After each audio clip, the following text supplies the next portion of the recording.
नमस्ते। आज का हमारा जो एपिसोड है वो आरबीआई मॉनेटरी पॉलिसी के बारे में है। सबकी नज़र जो है इस बार आरबीआई मॉनेटरी पॉलिसी पर है, जो शुक्रवार को रिलीज़ होगी, अनाउंस होगी। आरबीआई गवर्नर जो है, जो भी मॉनेटरी पॉलिसी कमिटी में डिसाइड होता है, वो अनाउंस करेंगे।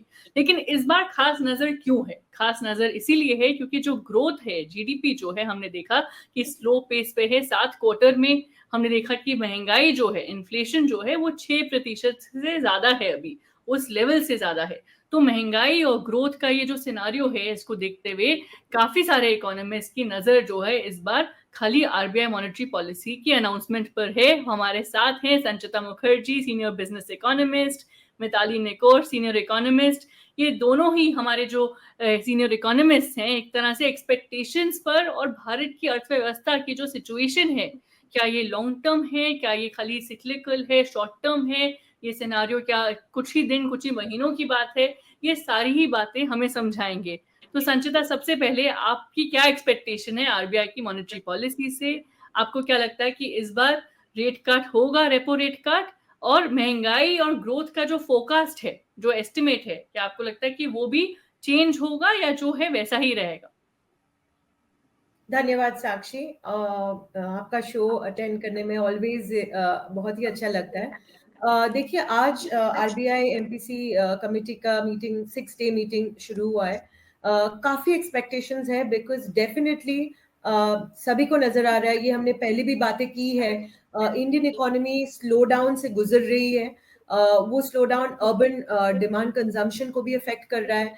पहले तो हमने जुलाई टू सितंबर हमने विटनेस किया इंडियन इकोनॉमी में काफी हैवी रेनफॉल हुई थी, जिसकी वजह से क्रॉप साइकिल, रूरल डिमांड वगैरह स्लो हो गई थी। अगर आप देखोगे टू व्हीलर सेल्स वगैरह जितने भी इंडिकेटर्स है, इस क्वार्टर देखा गया मैन्युफैक्चरिंग काफी हद तक स्लो डाउन हो गई है। इन सब का बेसिस एक क्रक्स ऑफ द मैटर जो है इंडियन इकोनॉमी में आज की तारीख में, अगर आप ग्लोबली कंपेयर करोगे तो हमारे इंटरेस्ट रेट्स थोड़े हायर साइड में है। और वो इसलिए है कि क्यों क्या हुआ लास्ट 2 साल से जो लोन टू डिपॉजिट रेशियो है फाइनेंशियल इंस्टीट्यूशंस के, वो थोड़ा हाई साइड पे आ गया था। और हमारे जो रेगुलेटर है वो बहुत ही अच्छे रेगुलेटर है, तो उनको ये डिस्कम्फर्ट हुई कि इतना high loan to deposit ratio banks की, तो इंटरेस्ट रेट ज्यादातर हाई रखा गया है इन्फ्लेशन को महंगाई को कॉम्बैट करने के लिए, महंगाई को नजर में रखते हुए, फूड इन्फ्लेशन वगैरह। और ये लोन टू डिपॉजिट रेशियो जो है, तो आज की तारीख में अगर आप थोड़ा डीप डाइव करके देखोगे तो देखोगे कि ये लोन टू डिपॉजिट रेशियो में काफी हद तक क्रेडिट स्लो डाउन हो गई है। सो बैंक ज्यादातर लेंड कर ही नहीं रहे। एनबीएफसी के जो लेंडिंग है वो भी काफी स्लो हो गई है। सो मैन्युफैक्चरिंग में जितने भी प्राइवेट इन्वेस्टमेंट है, जितने भी लोग बिजनेसेस कर रहे हैं, मतलब प्योर मैन्युफैक्चरिंग, जैसे आपका फार्मास्यूटिकल्स ले लीजिए, केमिकल्स फैक्ट्रीज ले लीजिए, रोड्स, इंफ्रास्ट्रक्चर, पावर के फैक्ट्रीज ले लीजिए, इनकी जो कॉस्ट ऑफ बोरोइंग है वो काफी हद तक बहुत हाई हो चुकी है। इसलिए जो प्राइवेट प्रोमोटर्स है, जो प्राइवेट इन्वेस्टमेंट है, वो अभी इन्वेस्टमेंट कर नहीं रहे। तो मैन्युफैक्चरिंग में काफी हद तक स्लो डाउन आ गया है। ऐसे माहौल में आरबीआई का ये मानना है कि वो लास्ट पॉलिसी मीटिंग में उन्होंने अपना पॉलिसी काफी न्यूट्रल रखा और कहा कि आगे हम देखेंगे कि मॉनसून के बाद हम फूड इन्फ्लेशन को कैसे टैकल करें। तो मेरे ख्याल से आई थिंक इस बारी रिपो रेट शायद ना करें। रिपो रेट का कट शायद नेक्स्ट फरवरी से शुरुआत होगी।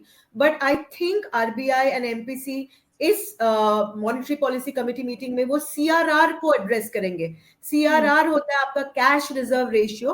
उससे लिक्विडिटी बैंकिंग सिस्टम में थोड़ी सी आराम आएगी, बैंकिंग सिस्टम की लिक्विडिटी को। और लेंडिंग साइकिल, जो क्रेडिट ऑफटेक जो काफी हद तक स्लो डाउन हो गई है, वो शुरुआत हो जाएगी। क्योंकि क्रेडिट ऑफटेक और ये पूरा business of lending, economic growth, manufacturing, ये तभी चालू हो पाएगी अगर लिक्विडिटी हो सिस्टम में। आज की तारीख में लिक्विडिटी बहुत ही टाइट है।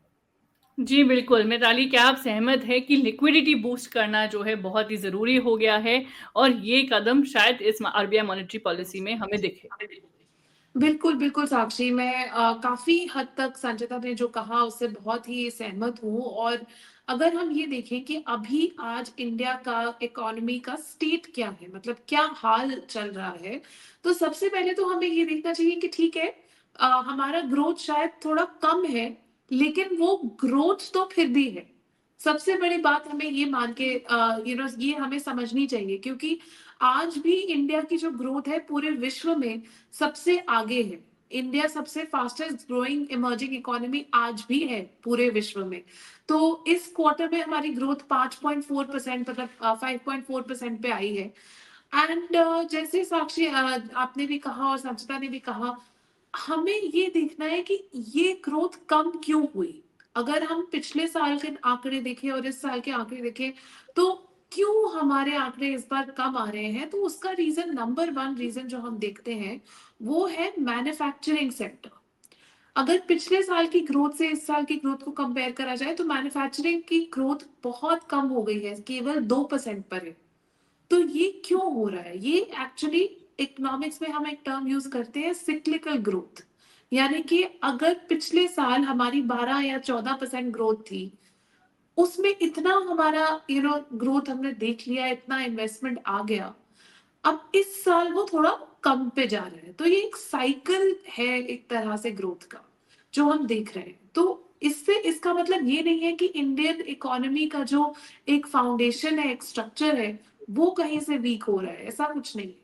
लेकिन जैसे संजना ने सही कहा, अब अगर हमें इस नीचे जाने वाली साइकिल से निकलना है और ऊपर वापस आना है, तो हमें कुछ तो चेंजेस करने पड़ेंगे, कुछ तो रिफॉर्म लाना पड़ेगा।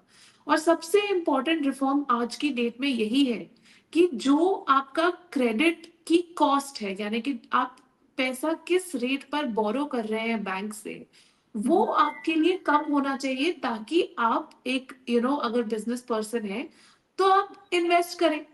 सिंपल बात है। अब यही आरबीआई को देखना है अपने 6 दिन के मीटिंग्स में, अपने मंथन में, कि वो अपना कहाँ पर इंटरेस्ट रेट कितना कम कर सकते हैं। उनके ऊपर इस ये तलवार भी हैंग कर रही है इन्फ्लेशन की, क्योंकि उनको ये भी सोचना है कि इन्फ्लेशन जो है वो बहुत ना बढ़ जाए अगर वो बहुत ज्यादा इंटरेस्ट रेट कट कर दें। तो आई थिंक यहाँ पर उनका यही एक मंथन चलेगा, यही एक डिस्कशन चलेगा। पर इंडियन इकोनॉमी का फंडामेंटल जो हम कहते हैं, वो अभी भी बहुत स्ट्रांग है, बहुत मजबूत है। और हमें आज आगे चल के यही देखना है कि कैसे हम इस साइकिल से बाहर निकले। जी, बिल्कुल, फंडामेंटल्स जो हैं वो मज़बूत हैं और आने वाले समय में हमें देखना है कि आरबीआई क्या फ़ैसला लेती है और भारत की अर्थव्यवस्था जो है कैसे जाती है, किस दिशा में जाती है। बहुत धन्यवाद आप दोनों को आपके समय के लिए। Thank you. नमस्कार। Thank you.